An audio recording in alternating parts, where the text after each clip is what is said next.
I started playing softball when I was 14. I got married in '69. So for 10 years I didn't play because I raised a family. And then I thought, well, my girls were old enough and they were starting a women's softball church league. Trinity, where I go to church, was one of the teams that were going to enter it. So I played for them for like 15 years. I was in my 60s when I stopped playing. And then my sister Cass moved to Florida. She played softball in Florida. She was going to go to New Mexico to the National Senior Olympics. I thought, well, I'm going to travel out there. And that's when I saw people playing in their 80s. I thought, shoot, if they can play, I can still go back to it. So I've been playing ever since. So now I'm 81 and I'm still playing. I was playing, I felt there's something wrong with my knee. It interfered in everyday life. I thought, guess I have to go see Dr. Wang.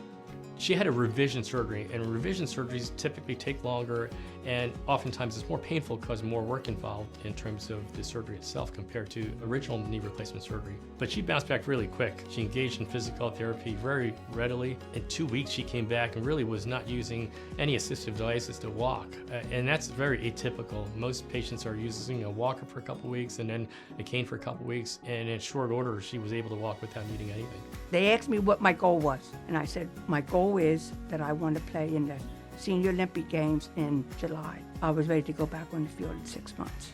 It felt good that at 80 I could still go back and play softball. If you want to do something, if you want to play softball, basketball, anything in your 80s, if you want to do it, you can do it, because I done it. St. Luke's, it helped me 100%, so I would recommend them to anybody.